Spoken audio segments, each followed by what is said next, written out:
Hello my dear students, welcome to the MS science academy. आज हम बात करेंगे ऑर्बिटल स्ट्रक्चर ऑफ बेंजीन की। बेंजीन का ऑर्बिटल स्ट्रक्चर हमें स्पेक्ट्रोस्कोपिक मेथड्स और एक्सरे एनालिसिस के थ्रू पता लगा है। स्पेक्ट्रोस्कोपिक एनालिसिस और एक्सरे एनालिसिस से हमें ये पता लगता है कि बेंजीन के सारे कार्बन यानी 6 कार्बन एक ही प्लेन में होते हैं। All carbon atoms lies in the same plane of a regular hexagon, और ये 6 कार्बन जो है एक हेक्सागन के शेप में अरेंज्ड होते हैं। ऐसा हमने कैकुले साहब से सुन लिया था, ठीक है, और उन्होंने पूरा स्ट्रक्चर भी बता दिया था। अब यहाँ पर जो इसका ऑर्बिटल स्ट्रक्चर है वो किस तरीके से अरेंज होता है, उसके लिए हमें सबसे पहले हाइब्रिडाइजेशन पे जाना पड़ेगा, यानी बेंजीन के अंदर किस तरीके का हाइब्रिडाइजेशन होता है। अब हाइब्रिडाइजेशन मतलब क्या है? अगर हाइब्रिडाइजेशन को हम एक लोकल लैंग्वेज में या एक जनरल घरेलू लैंग्वेज में समझना चाहें तो हाइब्रिडाइजेशन मतलब इंटरमिक्सिंग, और इंटरमिक्सिंग के बाद पैदा होने वाला प्रोडक्ट, ठीक है। तो हाइब्रिडाइजेशन के अंदर बेंजीन के अंदर एक s और 2 p orbital px and py, 2 p orbitals आपस में इंटरमिक्स होते हैं। कितनी चीजें मिक्स हो रही हैं? एक x और 2 p, ठीक है।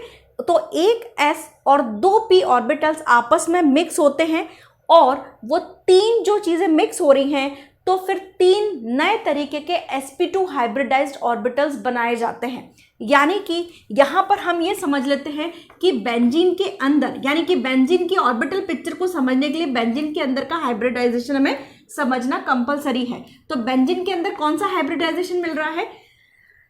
sp2 हाइब्रिडाइजेशन मिल रहा है, यानी कि एक s ऑर्बिटल है और 2 p ऑर्बिटल है। 2 p कौन कौन से हैं? px एंड py ऑर्बिटल, और ये तीनों मिला के, ये 3 मिला के अगर आप s ऑर्बिटल की स्ट्रक्चर देखो तो वो आपका राउंड शेप होता है। px ऑर्बिटल की आप देखो तो px ऑर्बिटल इसका डम्बल शेप्ड होता है, और py भी आपका डम्बल शेप होता है, सिर्फ वो x एक्सिस पे और y एक्सिस पे। px है तो वो x एक्सिस पे, py है तो वो y एक्सिस पे प्रेजेंट होगा, ठीक है। अब ये तीनों s और px और py, ये तीनों आपस में मर्ज होके एक नए तरीके का ऑर्बिटल आपस में बनाते हैं, यानी कि sp2 हाइब्रिडाइज्ड ऑर्बिटल, ठीक है। इस तरीके का एक ऑर्बिटल, यानी कि 3 नए sp2 हाइब्रिडाइज्ड ऑर्बिटल्स बनाए जाते हैं। ये एक sp2 है, ऐसे 3 बनाए जाएंगे। टोटल कितने बनाए जाएंगे? 3 बनाए जाएंगे, ठीक है। तो यहां पर एक s और 2 p के मिक्सिंग से, इंटरमिक्सिंग से यहाँ पर हाइब्रिडाइज्ड होके, इंटरमिक्सिंग बोलिए आप, हाइब्रिडाइज बोलिए, बात बराबर है, बट हाइब्रिडाइजेशन वर्ड ज़्यादा यूज करिए। तो यहाँ पर एक s और 2 p के हाइब्रिडाइजेशन से 3 नए sp2 ऑर्बिटल्स फॉर्म होते हैं। अब कार्बन के अंदर अगर हम देखें तो कार्बन की ग्राउंड स्टेट कितनी होती है? कार्बन की ग्राउंड स्टेट देखिए, कार्बन के अंदर कितने इलेक्ट्रॉन्स होते हैं? 6 इलेक्ट्रॉन, यानी कि 6 इलेक्ट्रॉन हैं, उसमें आप 1s2, 2s2 और 2p2, यही होता है। 2 p ऑर्बिटल्स बन गए, ठीक है। अब यहाँ पर जो है, अब मैं आपको ये हुआ कैसे इसको समझा देती हूँ। यहाँ पर कार्बन के ग्राउंड स्टेट में अगर आप कार्बन देखें तो उसके अंदर 6 इलेक्ट्रॉन होते हैं, 6th पोजीशन पे आता है पीरियोडिक टेबल में। यहाँ पर 1s2, 2s2, 2p2, ठीक है, इसको 2p2 है ना, 2p2 है। अब यहाँ पर px, py और pz रहेगा, क्लियर है। अब यहाँ पर होता क्या है कि अब ये कार्बन का एक इलेक्ट्रॉन जो होता है वो एक्साइटेड हो जाता है। अब कार्बन की एक्साइटेड स्टेज देख लेते हैं। 1s2 नहीं बना रही हूँ क्योंकि इसका रोल हाइब्रिडाइजेशन में नहीं है। 2s2 और आपका यहाँ पर है। अब क्या होगा? इसका एक इलेक्ट्रॉन यहाँ जंप करेगा। अब यहाँ पर देखिए ये क्या हो जाएगा? ये आपका 2s, px, py और pz। अब यहाँ से वो इलेक्ट्रॉन एक जंप किया तो इस तरीके से, ठीक है। अब यहाँ पर होता क्या है कि ये जो आपके ये वाला जो ऑर्बिटल है s वाला और px और py वाला जो है, ये आपके पार्टिसिपेट करते हैं किसमें? हाइब्रिडाइजेशन में। तो sp2 हाइब्रिडाइजेशन क्यों कहा है? क्योंकि एक s है और यहाँ पर 2 p, यानी कि px और py जो है वो मिलता है, और यहाँ पर 3 ऑर्बिटल sp2 हाइब्रिडाइज्ड ऑर्बिटल्स बनते हैं। क्लियर है। तो ऑर्बिटल प्लेन के अंदर हमारे पास क्या है कि sp2 हाइब्रिडाइजेशन हमको बताना है। अब ये sp2 हाइब्रिडाइज्ड ऑर्बिटल्स अरेंज्ड कैसे होते हैं इसको हमको समझाना है। तो देखिए यहाँ पर इतना है, फटाफट से स्क्रीनशॉट लीजिए इसका। चलिए अब मैं आपको समझा देती हूँ कि ये sp2 हाइब्रिडाइज्ड ऑर्बिटल्स अरेंज कैसे होते हैं। देखिए यहाँ पर जो है आपका बेंजीन के अंदर हमने कहा है कि 6 मॉलिक्यूल्स हैं, ठीक है। अब मैं पहले आपको इस तरीके से आपको इसका हाइब्रिडाइज्ड ऑर्बिटल का स्ट्रक्चर समझाने की कोशिश करती हूँ। तो देखिए यहाँ पर sp2 हाइब्रिडाइज्ड है, ये इस तरीके से, ये 6 कार्बन्स ये इस तरीके से ओवरलैपिंग होती है, फिर यहाँ पर ओवरलैपिंग होगी, ठीक है, फिर यहाँ पर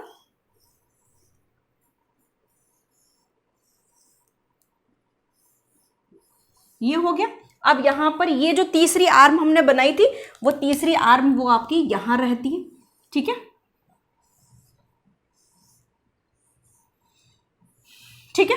ये आपके कार्बन के बेंजीन के कार्बन की जो सिचुएशन है वो अरेंज्ड हो गई है। अब यहाँ पर हमें पता है कि बेंजीन के अंदर C6H6 मॉलिक्यूल है, यानी कि अब यहाँ पर 6 कार्बन तो अरेंज है और ये 6 कार्बन अब आपके यहाँ पर हाइड्रोजन के साथ साथ क्या करते हैं, ओवरलैपिंग कर देते हैं, ठीक है। और हाइड्रोजन के साथ हमको मालूम है बेटा कि हाइड्रोजन के साथ हमारे पास केवल एक इलेक्ट्रॉन है जो कि फर्स्ट s ऑर्बिटल में है। तो ये देखिए हाइड्रोजन का जो 1s ऑर्बिटल है वो इस तरीके से आपके कार्बन के साथ, कार्बन के जो हाइब्रिडाइज्ड ऑर्बिटल है उसके साथ रिएक्ट करता है, ठीक है। तो यहाँ पर जो है मैं बना रही हूँ, एक बार मैं यहाँ पर नॉर्मल स्ट्रक्चर आपको बना के दिखाती हूँ। ये कार्बन है, ये कार्बन है, ये कार्बन कार्बन कार्बन कार्बन, ठीक है। और ये hydrogen hydrogen hydrogen hydrogen hydrogen और हाइड्रोजन, क्लियर है। अब यहाँ पर एक और चीज हमको बतानी है कि यहाँ पर ये जो अरेंजमेंट है, ये जो अरेंजमेंट है आपका कि px ऑर्बिटल यानी कि हाइब्रिडाइज्ड ऑर्बिटल के अंदर ये आपका कौन सा डिग्री होता है, ये जो बॉन्ड एंगल आता है आपका 120 डिग्री। यानी कि अगर आप sp2 हाइब्रिडाइज्ड ऑर्बिटल को अगर आप देखें तो यहाँ पर ये जो अरेंजमेंट है ये बॉन्ड एंगल आपका 120 डिग्री, ये बॉन्ड एंगल आपका 120 डिग्री, ये बॉन्ड एंगल आपका 120 डिग्री आएगा, क्लियर है। तो यहाँ पर आपका sp2 हाइब्रिडाइज्ड ऑर्बिटल के अंदर बॉन्ड एंगल कितना आता है आपका 120 डिग्री, ठीक है। यहाँ पर ये क्या है आपका हाइड्रोजन का 1s ऑर्बिटल है, हाइड्रोजन का 1s ऑर्बिटल है, ठीक है। अब यहाँ पर इसके बाद यहाँ पर मैंने यहाँ पर ब्लैक कलर से आपके पाई इलेक्ट्रॉन्स बनाए हैं, ठीक है। यानी कि आपका जो डबल बॉन्ड है वो होता है आपका पाई बॉन्ड। ये तो हो गया आपका सिग्मा बॉन्ड और ये हो गया आपका पाई बॉन्ड। तो ये जो बॉन्ड्स हैं आपके सारे, ये बॉन्ड हो गया आपका सिग्मा बॉन्ड, क्योंकि ये ओवरलैपिंग से बन रहा है। किससे बन रहा है? ओवरलैपिंग से। इसके नोट्स का पीडीएफ मैं आपको डिस्क्रिप्शन बॉक्स में लिंक कर दूंगी, ठीक है। अब यहाँ पर ये सिग्मा बॉन्ड, ये सिग्मा यानी हाइड्रोजन के साथ भी क्या है, सिग्मा बॉन्ड है, सिग्मा बॉन्ड है, सिग्मा बॉन्ड है, क्लियर है। अब यहाँ पर हुआ क्या, यहाँ पर हुआ ये कि अब मुझे पाई ऑर्बिटल चाहिए। तो पाई ऑर्बिटल जो होता है वो कार्बन का जो आपका एक तो हो गया 2s और ये जो है आपका py 2py 2px 2py और 2pz, ये हो गया। अब यहाँ पर जो है जो 2pz ऑर्बिटल है वो एक्चुअली 2pz ऑर्बिटल ये होता है आपका z एक्सिस पे होता है। तो ये जो 2pz ऑर्बिटल होता है अगर मैं इसको बनाना चाहूँ तो मैं इसको इस तरीके से बनाऊंगी। किस तरीके से बनाऊंगी कि ये जो है ये आप अगर मैं इसको नॉर्मल तरीके से बना दूं, ठीक है, इसको मैंने अब बिना ओवरलैपिंग के बनाया। तो देखिए यहाँ पर क्या हो जाएगा, ये आपका जो है मैं ग्रीन कलर के पेन से बना देती हूँ तो वो ज़्यादा अच्छे से क्लियर होगा, ठीक है। अब देखिए यहाँ पर जो PZ है, जो PZ है इसको मैं ऐसे खड़ा बनाती हूँ तो वो आपको ज़्यादा अच्छे से क्लियर होगा, ये इस तरीके का, ठीक है ना।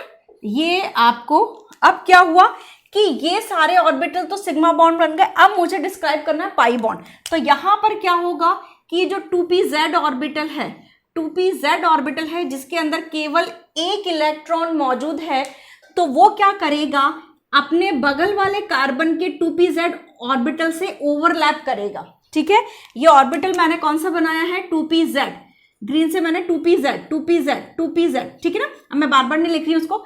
तो क्या होगा, चूंकि 2pz के अंदर केवल और केवल एक इलेक्ट्रॉन है, तो यहां पर ये 2pz पास वाले 2pz को क्या करेगा, ओवरलैप करेगा। तो यहां पर जो है इसको ऐसे समझिए कि जैसे ये 2pz है, ये 2pz है, तो ये इस कार्बन से आपका लेटरली जो है ओवरलैपिंग करेगा, लेटरली ओवरलैपिंग। ठीक है, लेटरल ओवरलैपिंग मतलब केवल सिरे सिरे टकराएंगे, और सिरे सिरे टकराएंगे तो इससे जो बॉन्ड बनेगा that is pi bond, and that bond is weaker then the sigma bond, यानी कि जो पाई बॉन्ड होता है वो सिग्मा बॉन्ड से वीकर होता है। तो देखिए यहां पर ये ओवरलैपिंग को मैं ऐसे दिखा देती हूँ। ठीक है, ओवरलैपिंग को मैं ऐसे दिखा देती हूँ, तो that will be pi bond.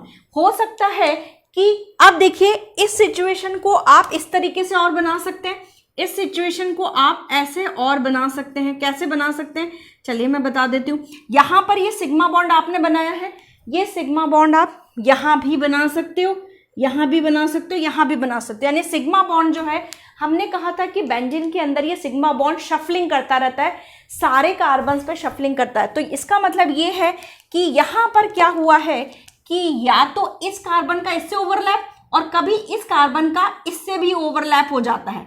ठीक है, देखिए मैं इसको समझाती हूँ आपको ढंग से कि कैसे ओवरलैपिंग होती है।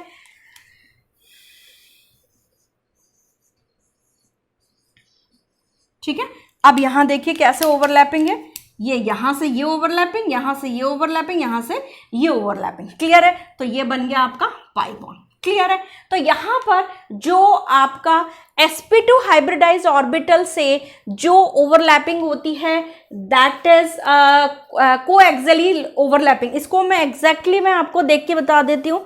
एक्चुअली वो ढंग से मुझे वो एक वर्ड होता है, वो मुझे वर्ड ध्यान नहीं आ रहा है, पर हाँ कोएक्सियली, एक ही एक्सियल पे जो है उनकी ओवरलैपिंग होती है, तो दैट इज कोएक्सियली ओवरलैपिंग, और वो सिग्मा बॉन्ड बनाता है। लेकिन यहां पर जो पाई बॉन्ड बनता है वो लेटरल ओवरलैपिंग से बनता है। तो क्लियर है, तो इसी वजह से ये पाई बॉन्ड आपका यहाँ शफलिंग होता रहता है। यानी ये पाई बॉन्ड आप इस तरीके से भी बना सकते हो, यानी कि सारे कार्बन्स जो होते हैं उनका जो केवल एक इलेक्ट्रॉन कंटेनिंग जो 2pz ऑर्बिटल होता है वो अपने बगल वाले 2pz ऑर्बिटल से ओवरलैपिंग करता है एंड पाई बॉन्ड बनाता है, and that overlapping is the lateral overlapping. इसको हम क्या बोलते हैं, लेटरल ओवरलैपिंग। और जो पाई बॉन्ड बनता है वो आपका कॉन्सेप्ट से ओवरलैपिंग से बनता है, पाई बॉन्ड जो आपका लेटरल ओवरलैपिंग से बनता है। अब अगर मैं इस इलेक्ट्रॉन, पाई इलेक्ट्रॉन के क्लाउड को जो है मैं अगर आपको एक और तरीके से रिप्रेजेंट करना चाहूं तो उसको मैं यहां कर देती हूं, ये मैं हटा देती हूं। क्लियर है, अब देखो यहां पर मैं इसको कैसे कर देती हूं। इसको मैं, जैसे मैंने ये कार्बन की रिंग बताई है, ये कार्बन की रिंग बताइए, ठीक है, ये कार्बन की रिंग ऐसी बन गई।